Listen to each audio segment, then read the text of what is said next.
Voilà, le plateau de l'invité sur Actu Matin, docteur Yawapo, bonjour. Bonjour. Vous êtes le directeur de l'élevage, je vous reçois en compagnie de mon collègue Wahab Ali Para. Oui, directeur de l'élevage, c'est-à-dire que l'élevage béninois se porte à merveille, qu'aujourd'hui vous êtes allé jusqu'à interdire l'importation des œufs de table? Merci. Je vous remercie d'abord pour l'invitation. Je devrais rappeler avant tout propos qu'il ne s'agit pas d'une importation des œufs, mais il s'agit d'un appel au respect des dispositions favorables devant conduire à une importation. C'est un communiqué en fait, un communiqué conjoint signé par le ministre de l'Agriculture, de l'Élevage et de la Pêche, le ministre de l'Industrie et du Commerce et le ministre de l'Économie et des Finances.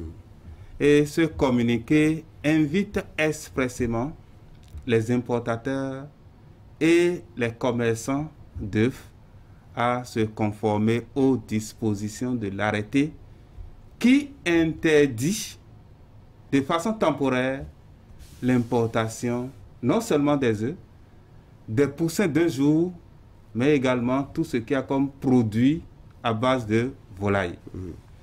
C'est bien de clarifier parce que on pourrait croire que c'est une restriction commerciale.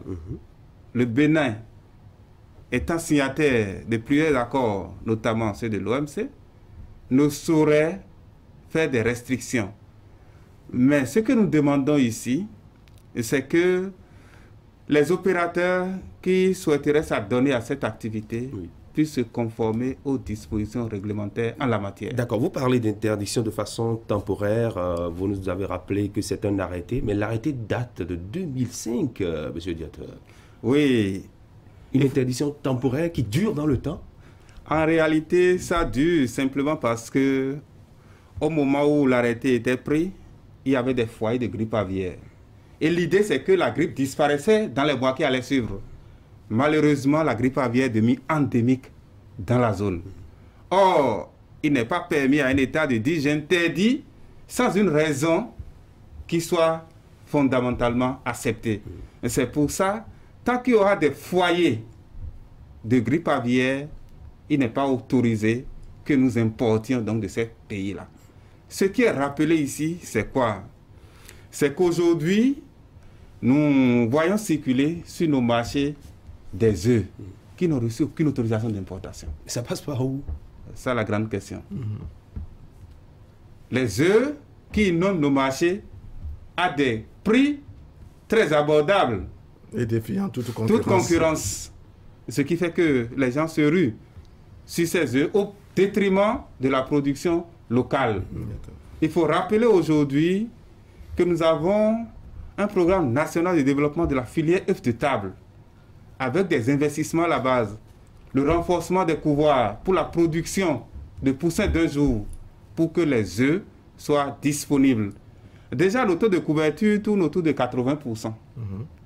Mais l'idée, c'est que d'ici 2 ou 3 ans, on puisse être autosuffisant.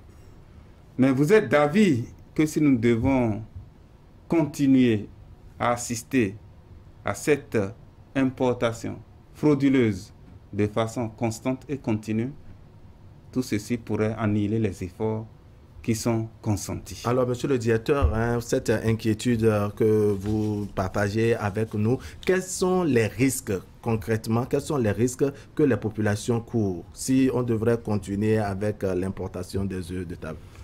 Le premier risque encouru par le consommateur, c'est d'abord des risques sanitaires. Nous parlons ici des œufs émanant des volailles, spécialement des poules et des poules pondeuses.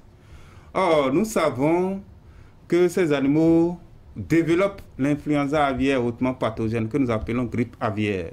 Et il se fait que la grippe aviaire est une zoonose, une maladie transmissible des animaux à l'homme. Cela voudra dire que si on importe des œufs émanant des volailles qui ne sont pas soumis à une inspection de salubrité, de qualité, pour décider de leur mise en consommation, lorsque nous les consommons directement, il est possible que nous développions des maladies liées à l'influenza. Mais l'autre aspect, c'est surtout notre cheptel. Parce que dans la sous-région, nous avons l'influenza aviaire à virus H5N1 qui circule. D'accord. Et ce virus peut engendrer des taux de mortalité de l'ordre de 100%. Cela voudra dire que on ne le souhaite pas. Si ça apparaît dans un élevage en moins de 24 heures, même si vous avez 20 000, 100 000, 200 000 sujets, vous perdez tout. C'est extrêmement grave. C'est très dangereux. C'est pour cela qu'il est nécessaire de contrôler ces importations et de surtout inspecter les œufs. Mais la question préjudicielle, c'est que avant toute importation, il faut être détenteur d'une autorisation. Ça veut dire que l'importation n'est pas pour autant interdite. Il faut d'abord obtenir une autorisation, n'est-ce pas, avant de, comment dire, avant d'importer. Très bien, et c'est là tout le nœud, parce qu'on pourrait dire que le Bénin a interdit. Non. Il faut une autorisation. Et ça permet aux services vétérinaires de voir si l'état sanitaire du pays duquel on veut importer permet cette importation. Si ce pays ou cet État a notifié à l'Organisation mondiale de la santé animale des cas de grippe aviaire, les services vétérinaires n'autorisent point. On a les moyens pour ça? Bien sûr. La compétence aussi. Oui, oui. En réalité, il faut dire que nous avons accès au site de l'OIE qui actualise au jour le jour. L'Organisation internationale de l'Organisation mondiale de la santé animale. Qui actualise le statut de chaque pays en matière de grippe aviaire et des autres maladies contagieuses. Donc le travail qui est demandé, c'est que lorsque l'autorisation est soumise, les services vétérinaires vont vérifier le statut sanitaire du pays et autoriser. Ceci permet non seulement de ne pas importer des œufs qui pourraient mettre en péril notre élevage, mais également de protéger la santé du consommateur. Alors l'inquiétude est là, vous l'avez souligné, le danger également est là, vous l'avez rappelé tout à l'heure. Maintenant, on sait qu'il y a eu déjà sur le territoire béninois, n'est-ce pas, des œufs importés, des poussins d'un jour et autres. Face à ce mal que vous décrivez, quelles sont les dispositions qui sont prises au niveau de la direction générale de l'élevage de manière à ce que le cheptel national, n'est-ce pas, puisse être contrôlé, on puisse s'assurer, n'est-ce pas, de ce que sur le territoire béninois, le mal n'est pas déjà introduit? Oui.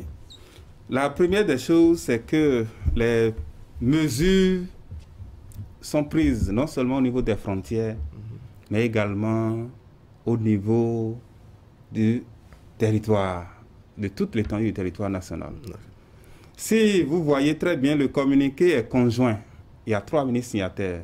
Ça veut dire qu'il y a 3 corps de contrôle impliqués dans cette opération. Nous n'avons pas vu le ministère de l'Intérieur, par exemple. Le ministère de l'Intérieur nous appuie. Des frontières. Oui, il faut dire que c'est une décision qui est prise et ce n'est pas forcément la signature du communiqué qui pourrait expliquer l'adhésion. Dans tous les cas, l'opération, c'est d'expliquer aux acteurs qu'il y a une procédure.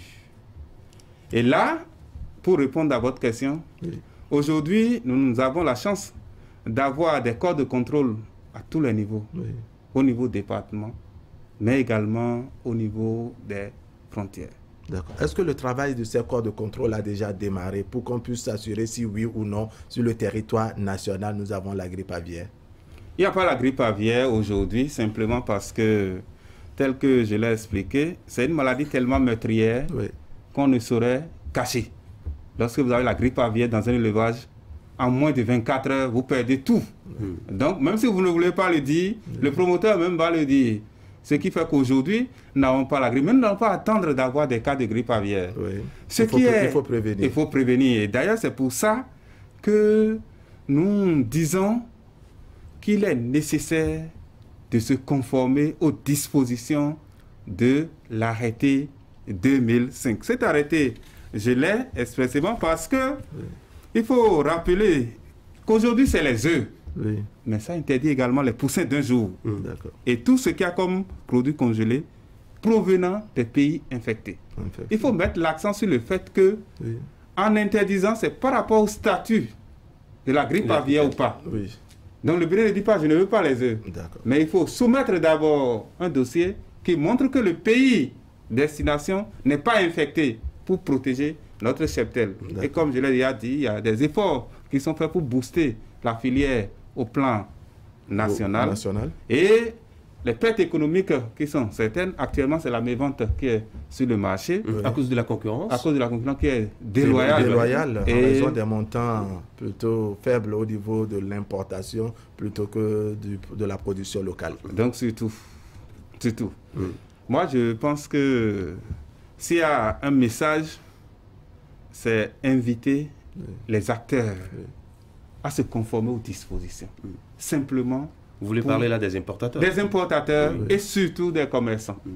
Et à ceux-là qui s'adonnent à des transactions frauduleuses, il y a des peines très sévères. Et notre appel, c'est que ces acteurs, notamment les importateurs, les consommateurs, puissent se rapprocher du ministère de l'Agriculture, de l'Élevage et de la Pêche, et spécialement de la direction de l'élevage, pour les conditions à remplir.